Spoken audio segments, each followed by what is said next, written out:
안녕하세요. 9월 24일 금요일입니다. 요즘 며칠 동안은 날씨가 참 좋습니다. 전형적인 한국의 가을 날씨를 요즘 우리가 만끽하고 있습니다. 낮에는 약간 덥지만 그래도 조석으로는 좀 선선해서 긴 옷을 입어도 될 정도로 이렇게 좀 시원하게 느껴지더라고요. 새벽에도 제가 밖에 나가보면 좀 썬들썬들한 이런 느낌을 받으면서 이제 계절이 바뀌고 있구나 하는 것을 이 피부에 와 닿는 바람결을 통해서 느끼게 됩니다. 오늘은 사도행전 11장 22절, 23절 24절까지입니다. 22절부터 24절까지. 예루살렘 교회가 이 사람들의 소문을 듣고 바나바를 안디옥까지 보내니 저가 이르러 하나님의 은혜를 보고 기뻐하여 모든 사람에게 굳은 마음으로 주께 붙어 있으라 권하니 바나바는 착한 사람이요 성령과 믿음이 충만한 자라. 이에 큰 무리가 주께 더하더라. 아멘. 스데반의 순교는 하나님의 역사에 새로운 이정표를 만들어 놨습니다.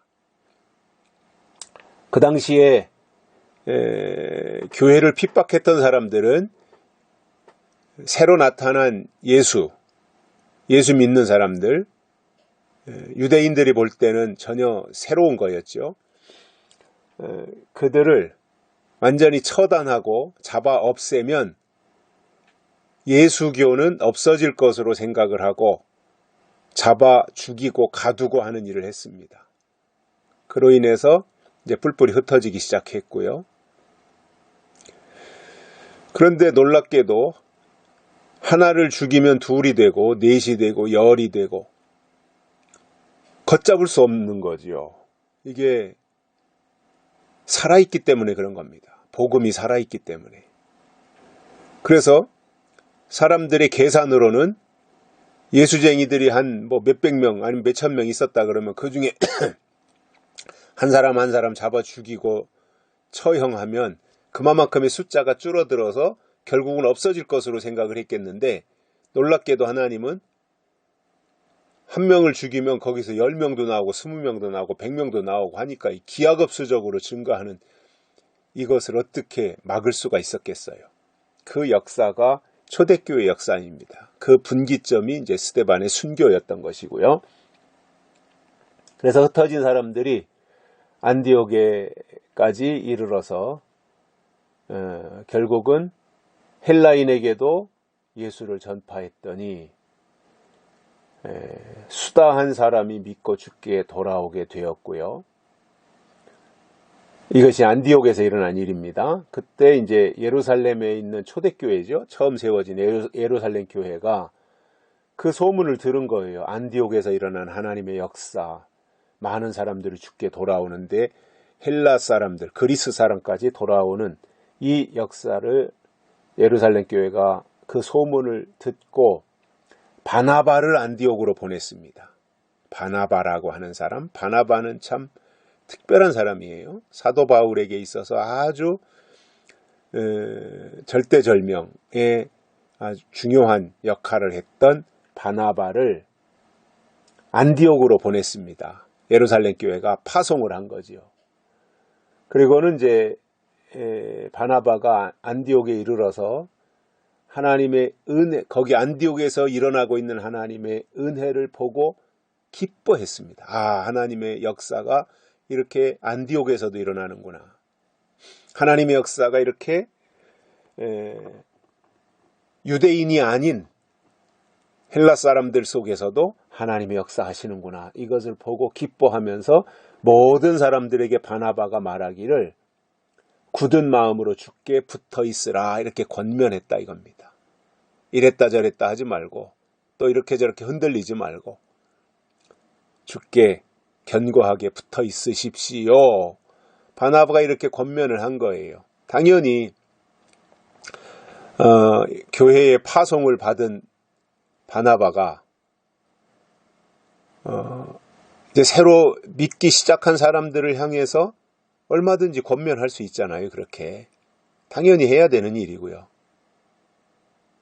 그래서 주께 붙어 있으라 권했는데 바나바가 어떤 사람이었는가? 24절에 보면 이렇게 말씀합니다. 바나바는 착한 사람이요 성령과 믿음이 충만한 자라.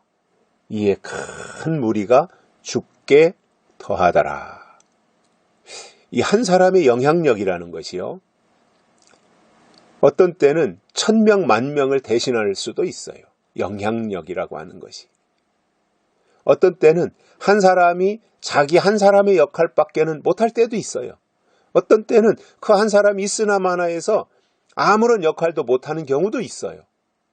그런데 어떤 경우에는 하나님이 때가 돼서 일하실 때는 그 사람을 통해서 한 사람이 1000사람도 대신하고 10,000사람도 대신할 정도로 놀라운 하나님의 역사를 일으키게 되는 경우들도 보게 되더라는 것인데, 바나바가 이렇게 뛰어나게 예루살렘 교회에서 안디옥으로 파송해서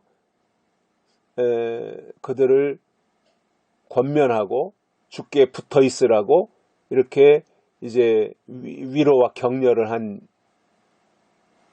바나바인데, 그 바나바가 어떤 사람이었느냐면은 착한 사람이었다 이겁니다. 이게 대단히 중요한 겁니다. 하나님의 사람은요, 야가 빠진다든가 아주 성격이 모가 났다든가 아주 그 성격적 결함이 있는 사람들 있잖아요. 이런 것이 아니라 뭔가 이렇게 좀 다듬어진 사람들, 인격적으로 신앙적으로 다듬어지고 훌륭하고 뭔가 이렇게 좀 다른 사람들로부터 존경을 받고 칭찬을 받을 수 있는 그러한 성품의 소유자라는 거예요. 바나바는 초대교회, 즉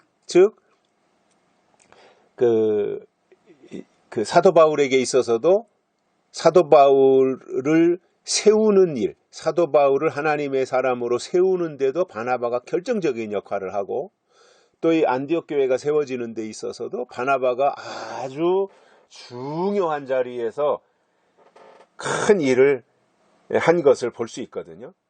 아주 역할을, 대단히 중요한 역할을 바나바가 하게 되는 것을 보게 되는데, 이러한 모습들을 볼 때, 야, 정말 이 하나님의 사람들이 어떠해야 되는가, 이러한 것을 볼 수 있어요. 하나님의 사람들이 어떠해야 되는가. 그래서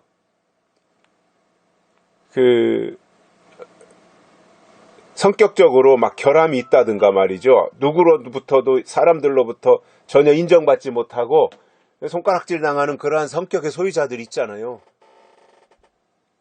이런 것이 아니라 착한 사람이었다 이겁니다. 이게 하나님의 성품이에요. 하나님의 성품. 뿐만 아니라 성령과 믿음이 충만했다는 겁니다. 이게 성령과 믿음이 같이 가야 되는 거거든요. 믿음이라고 하는 것은 결국은 지식을 동반하는 거예요. 성령은 하나님의 영의 역사라면 믿음이라는 것은 지식을 동반하는 거예요. 그래서 이게 완전한 모습이거든요. 그래서 성품적으로 착했고 영적으로 성령과 믿음이 충만한 사람이었어요. 그러니까 많은 사람들이, 큰 무리가 바나바로 인하여 주께 더하게 되는, 숫자가 더 증가되는 이 모습들을 발견을 하면서, 하나님 앞에 쓰임받는 사람들은 물론 뭐 베드로 같은 사람도 있고 바울 같은 사람도 있지만, 바나바 같은 사람, 바나바는 바울을 세운 2인자의 자리에 있었던 거거든요. 그래서 바울을 담임 목사로, 바나바가 부목사로, 뭐 이러한 이제 관계, 그러한 역할을 했다라고 볼 수 있을 정도로 바나바는 인품이 아주 뛰어났던 그 모습을 우리가 성경을 통해서 발견하면서, 우리가 이 시대에도 바나바와 같은 하나님의 종으로서 성령과 믿음이 충만한, 그리고 한마디 했는데 그 한마디 많은 사람들로 하여금 굳은 마음을 가지고 주께 붙어 있으라. 이런 한마디 한마디가 사람들 마음속에 파고드는 정도의 인격과 신앙을 갖춘 그러한 사람이었다라는 것입니다. 여기까지 하겠습니다. 감사합니다.